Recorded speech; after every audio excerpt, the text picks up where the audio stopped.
Hey, you guys, this is James Parks, and sitting out here on the front porch, kind of enjoying the day a little bit while I can. Now I got this new website going, mrjamesparks.com, and I got it going up over there because I want to put videos for my gaming, my live streaming, which I haven't done in a couple weeks. I need to catch up, huh? I want to put pictures from um, my live streaming Zenoyer the Destroyer. And I want to put like my philosophy about life and politics and different things like that. Um, but you know what? I'm getting a little frustrated and irritated because I don't know. Just like you maybe or a lot of people, I feel like some little bitty nothing that doesn't have any voice in the world at all. And nobody ever pays attention to anything that I say, and probably not you either, because, who are you? Who am I? This little guy. We ain't got nothing. And that's the way a lot of people want to keep it too, you know. So I'm real, like, upset about that stupid draconian backward project 2025, and I don't like the idea of the Republican Party agenda. I don't like Trump, and I don't like Vance. I don't like none of those guys, I tell you. So, I try to find solutions. Um, Anybody that knows me by now knows that, like, I'm a socialist and a Marxist and stuff like that. So some people think that I'm some evil son of a bitch trying to destroy America, right? And you know, or I'm not a Democrat. I used to be, but that's who I've been dealing with lately. I've been dealing with Democratic Party people because, you know, trying to deal with a Republican, that's like a losing proposition.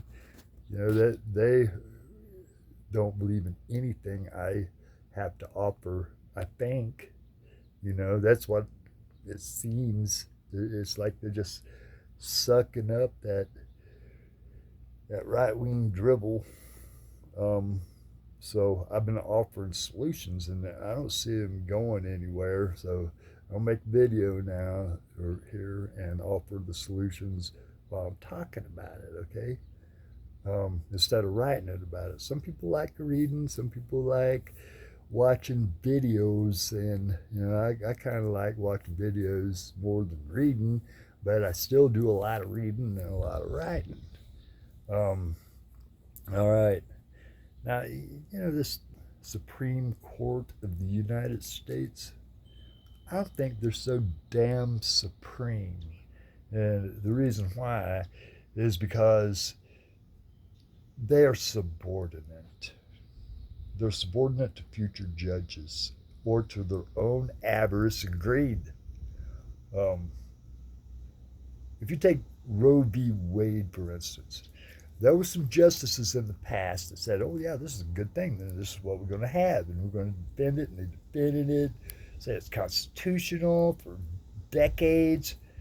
Then all of a sudden, here comes a new Supreme Court, and they're like, oh, all them guys, they were all wrong. So we're going to overturn it. Screw you guys. I'm sorry. I'm trying to hold my anger in. But that's what they do. They say, like, well, those guys are all wrong. So, we're changing it. And in the process, they put a whole lot of women in harm's way, really. And it's uncool like crazy. I don't like it. And they're doing a lot of other things, that Chevron doctrine or something. And if any Supreme Court is going to enable the right wing Republican Party fascists to gain hold, it's going to be the one we got now. So we need some damn term limits. We need to rein these people in. Um, how are you going to get some term limits on Supreme Court justices? I got an idea how to do it, but nobody wants that idea because it has to do with nonpartisanship. If you want to have term limits on Supreme Court justices, you better have a nonpartisan Speaker of the House, and that goes for those committee chairs too. You got to, because they're feeding on each other. You got Republicans, politicians who are taking orders from corporations, installing right-wing judges who are also taking orders from corporations, and reversing decades and decades of precedents, the way we've done things for decades. Why? Because of a bunch of damn money-grubbing power mongers.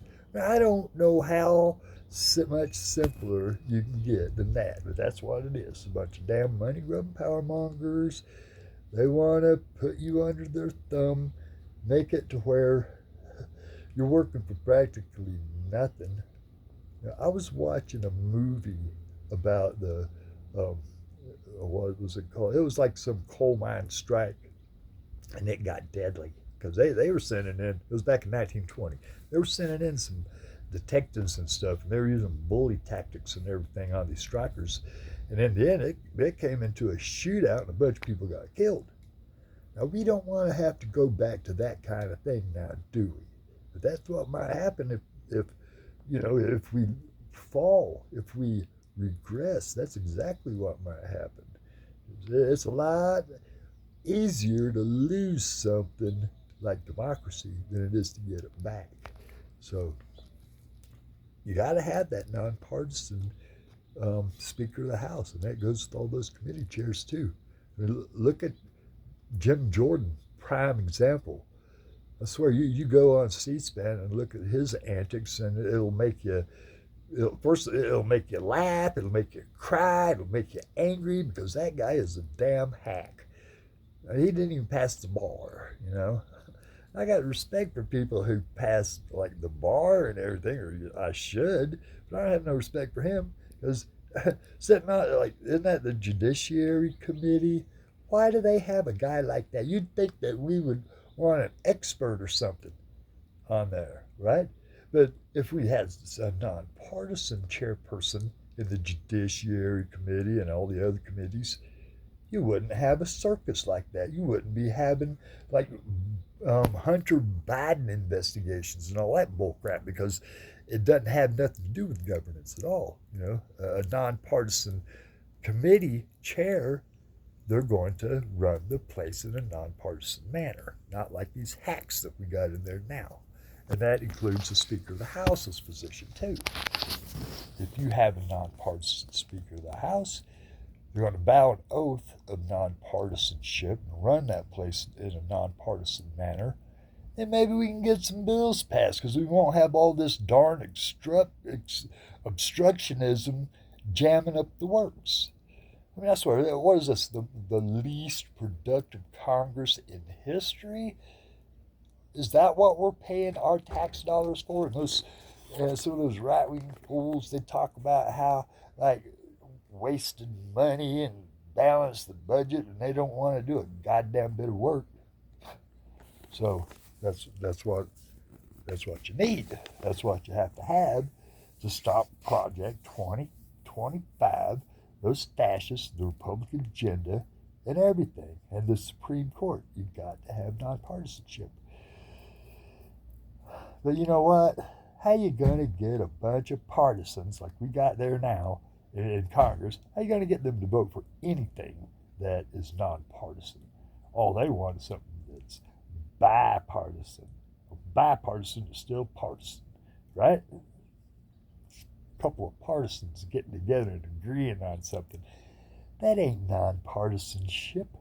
That's scratching each other's back or something. Some kind of continuance of corruption in my book. But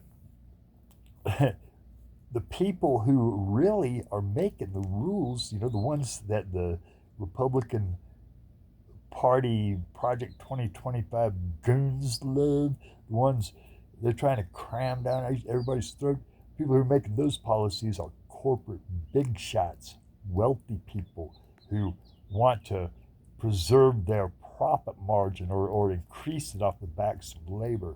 You know, they'll make prices go up and wages go down at the same time. Wages go up, they'll just increase the price. You know, they always say that, oh, you can't raise wages because of inflation. Well, we already got inflation, damn it. And it's because of those corporate big shots and they got those clubs like Alex and all that. The American Legislative Exchange Council, they get over there and make boilerplate laws and cram those down our throat too, because they got money, they got lobbyists. I don't. You don't. Most of us don't. We either have to go to a party or to somebody else who's got money. You know, I mean, hell, we're living in a golden era practically with social media and stuff like that, you know, because we can communicate. We didn't have that, you know, not long ago, so it was tougher. No wonder we're leading up to this, but maybe this technology might save us. Who knows? But you got to do something about those corporations. If you don't rein in the power of corporations, you'll never have nonpartisanship in Congress, and you'll never have a non-politicized Supreme Court with term limits, you know, because the corporations are calling all the shots from the corporate boardroom, and you ain't got a damn thing to say about it either. You know, they'll offer you a job, and you're going to take it or you're going to leave it, you know, because maybe you can find another job. I don't know. It's been a long time since I worked because I'm old and disabled. But I remember how it was. I remember losing my ass. I remember working for a company faithfully for years. And all of a sudden, I'm laid off. Boom. Now, pot piss in, go look for a job. You know, got all this experience. Oh, you're overqualified. Or, you know, like trying to find like a job that's tied me over until I can find another aircraft job. So maybe I'd go work at McDonald's part-time. Oh, you're overqualified, you know. Oh, you'll just start here and then quit as soon as you get another job. Well, duh. Yeah, there's an aircraft mechanic looking for a damn job, but I still got to eat, you know. They like it. Those corporate big shots, they love it to keep everybody in that kind of position because that gives them leverage, okay? So you got to have co-determination. In those corporate boardrooms, you got to have 50% labor reps inside the corporate boardroom with full voting rights in the boardroom that are legally enforceable. And that way, when those money-grubbing power mongers start making corporate policy, labor's going to be there to influence that policy. So whenever they send some lobbyists to Washington over wages or whatever, environmental policy, labor's voice is going to be there too. And right now, labor don't have nothing to say about it. No wonder the world's messed up. No wonder that, I mean, it's been all these money grubbers calling the shots for centuries, and look what's happened. I mean, labor hasn't been able to say nothing. You know, it's all the way back to feudalism. Labor hadn't had nothing to say about nothing. And now the world's turned into a hellhole, a hell planet of death. And they're going to make it a lot more that way. So that's what I got to say about it, you know. I don't know. It seems like that there's a lot of people that don't like the idea of a nonpartisan Speaker of the House or co-determination. But by golly, if we don't have it, we may as well take our legs, because that's what's going to happen. So call your congressman or write them or whatever, you know, get on YouTube or Facebook or Twitter or whatever and then mention it. Nonpartisanship and co-determination. You got to have them. And term limits on the Supreme Court. You know, they all work together. They all reinforce each other. Co-determination reinforces nonpartisanship. Nonpartisanship reinforces a nonpartisan, non-politicized SCOTUS. Dig it? Otherwise, you take your licks. You know, what do you want? You want a better life or not?